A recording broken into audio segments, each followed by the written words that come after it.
Okay, so I say I'm not gonna do another video on MMOs. I say I'm done talking about them, but there's actually another point that I want to make because we're on a roll and I just feel like ranting. I love talking. If you guys like listening, that's fine. Cool, awesome. I'm an angry boy and I just got some words to say. I'm sure you guys got some in the comments below too. Actually, you know, for the views that we get, we have an incredibly lively comment section. Well, yeah, that too. But comment section. And if you guys want to partake more of the debate, we do have a Discord. There's a Discord for Skylent Games. Check it out in the links in the description, please, and thank you. But today, guys, here's a thought that a lot of people have. It's honestly not too different, and it's just something that I thought about. Recently, someone left a comment on a video saying how they were playing Witcher 3 and how the way they felt in that game, basically, it was like it felt alive, and they didn't feel alone, but when they play MMOs, they do. It's like when they play MMOs, it just feels so lifeless. And so, yeah, I want to talk about that. Normally, I try to shove, you know, maybe like, oh, you're playing MMOs wrong, or try to show you a new perspective. But I think today, I'm just going to take a stand with the rest of you, with the Legion, with everyone, you know, the roaring crowd saying, yo, MMOs, they're kind of lifeless, aren't they? And yeah, no, they are. And I just kind of want to talk about that in a little bit more depth, maybe. Depth? That's not a really good word. I'm stupid. So, but I just want to say words. Yeah, I'm going to say some words. Basically, I really feel that modern MMOs really, and maybe even historically, this has kind of been the case. I don't know. RuneScape did it really good. But basically, it just really feels that most of these online games, and this isn't just even MMOs. This is going to be games like Destiny and Warframe, and a lot of these games as a services, where it's basically like they make a game online, and that's kind of a crutch. It is a huge crutch for them. Basically, it allows them to make a game very lazily and easily. A lot of these survival games, especially, you know, sandbox PvP games, they can just kind of basically shit something out. And yeah, there's something kind of beautiful about pooping out a game or videos.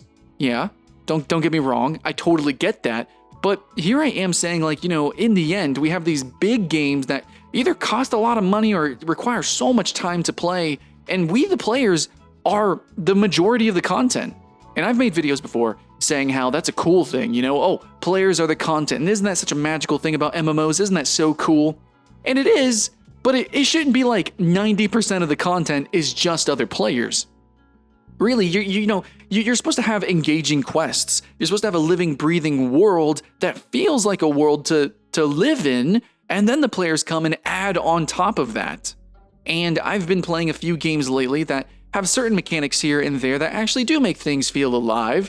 And also, you know, I'm hearing comments more and more, even though MMOs are getting older and it's like they should know better by now and they don't. And it's just like, come on, man. We can clearly see what some solutions are, and really in the end, developers just don't want to do it. So yeah, it's basically, guys, just like what you're all thinking in the back of your brains. No, it's true. The games are made very lazily, minimum viable product, all that good stuff. They just want to make a minimum viable product or service to sell you with the least amount of work. And honestly, one of those kind of games is a very grindy, very repetitive style like online game, where it's like, oh, you can play with your friends. Oh, it's fun with friends. And if you turn off your brain, blah, blah, blah. I'm not going to bullshit you. I hate that shit. So basically, I think one game that does something really cool is something like Monster Hunter, which is a fun with friends, you know, grindy based game, but they have elements to it of like weather phenomenon, essentially, where sometimes there's different events happening. Also, the game is just generally very dynamic itself and very engaging with its innate mechanics. So it's got layers to it that allow it to be also a fun, grindy game with friends. It's not just a fun or just a grindy game with friends. And that's kind of the issue. That's the difference here. If MMOs wanted to really go above and beyond, then they would do things like having dynamic weather effects. Like sometimes maybe there's going to be more copper in a certain section of a map. Maybe like, you know, Monday, boom, there's an explosion of copper. All right, everyone who wants to mine copper is going to jump in it. There's going to be competition over the nodes. The quest there might be a little bit more challenging to complete because of the PvEVP, or maybe people are contesting mobs. Oh yeah, and maybe one day there's a thunderstorm. All of a sudden, a certain mob becomes roaming, and it just roams across the map. And so there's that dynamic event that changes the way people play, and they have to work together, communicate, blah, blah, blah. Basically, there's more to the game that makes it feel like the world is alive, and then the players respond to that, and thus more players engaging in more unique ways makes it also feel more lifelike. It's just really weird when I can play a game like Dark Souls, which is specifically designed to be niche and weird and strange and debatably isolating and very lonely of a game, being a Metroidvania-inspired game, and yet I feel like there's more community. There is more interesting interactions with the game world, and I could be playing for the most time like single player, running through a map, and then one invasion or one co-op experience has such an impact, a lasting impact on me, and then the game itself is just so engaging that it just has life. It just has life to it. And so many MMO or these online games are just obvious little templates. It's just obviously like this very foundational conceptual stage of a cool idea, a cool game, but it never goes above and beyond that. And we can proclaim that Warframe is great for this reason and that reason, and it is. It's an amazing power fantasy. Destiny is also it is a good game to play co-op with friends, especially going free to play. Sure.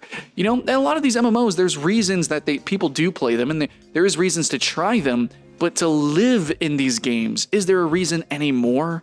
Before when things were new, but now we know. Now we know for sure. And yeah, I love promoting RuneScape. RuneScape is a game that has gorgeous, fun quests. I say gorgeous. I don't know why I said gorgeous. I say gorgeous because there's just such a charm. It's like they're cute. I guess I'm using gorgeous in the way that you would use cute. They're fun. They're fun, and it's silly, and it's a really pretty thing in today's ugly world of games as a service, is what I'm saying. And the world can feel very alive, even though it's filled with bots. That's for damn sure. But yeah, when games have quests that aren't just rinse repeat, they're obviously copy pasted quests. When each quest is unique and genuine, or when a game world has dynamic events like Guild Wars 2, or when a game world actually has voice acting and really debatably even focuses on single player content and just has actual real content to play, then it makes the whole experience more alive, because players are actually, their brains are on, they're actually playing, and even though the content might be debatably focused on a single player experience like Elder Scrolls Online with the voice acting and a lot of the quests engage you in that way, it just kind of stirs everyone up just a little bit, as long as the content doesn't divide players, which actually, yeah, Elder Scrolls Online kind of does that a little bit, so tragic, but anyways. I'm really sad that the whole industry kind of looks the way that it looks, and there's some games that are trying to do different things here and there, but really I'm starting to see these mechanics as just gimmicks. It's a gimmick, they're selling you dreams, and in the end, I gotta play the game for a week straight to really get a proper sense of things, I think. Yeah, basically, yeah, MMO are lonely, and I'm trying to think of the least lonely MMO, and to be honest, and I kind of already ranted about this before, but one of the least lonely MMO I've ever seen was Toontown. Toontown is completely a community-driven game. Really, it's all of the small MMO. Almost like the more niche or the more small the MMO, the less lonely it is. And I mean, we talked about that. We said our reasons. It's because it forces you to Discord, join guilds. Those kind of games are all about the community interaction. But even then, still at the same time, a lot of those games are older or they are broken in many ways. And basically, the content is still the players. And I really wish that these games just kind of understood that there are certain mechanics, certain styles of questing, or certain styles of content that spur the community, that would make the game more popular or more populated during the peak hours at least, and make it feel even better. So yeah, even in the kind of the glowing praisings that I have here for certain games like Toontown Rewritten, I still feel like this whole genre is still not good enough. And it just really sucks. Basically, for games like Toontown and a lot of private server games, private servers on Minecraft and Roblox, I have so much fun. They are honestly some of the best times I've ever had in MMOs. Debatably the best, aside from RuneScape. But really, all the best times I've ever had in MMOs, like in those games, they're basically run by kids. Or they're people who are making their first MMO, their first game, and it's all experimental. And it just has more heart and more life to it because of it. But it's just, now we've been through all the experimental phases.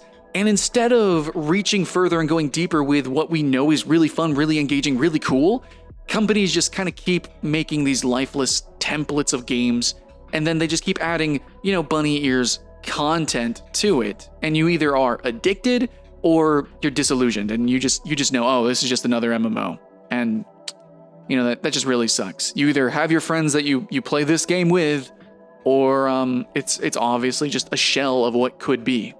So yeah, I totally agree with you guys. MMO are very lonely experiences. And I'm somebody who's done videos on, playing solo. Playing MMO solo can be very fun. But when you are actually with other people, you do see other people in the world, and you're not interacting with them, and you have no reason to interact with them, that is when you feel loneliness. Loneliness and being alone are different things. And MMOs can actually make you depressed, can bring out some true darkness to you, even though they should be the genre, the type of games that do the exact opposite. That is the true tragedy. Anyways, that's what I gotta say. Much love.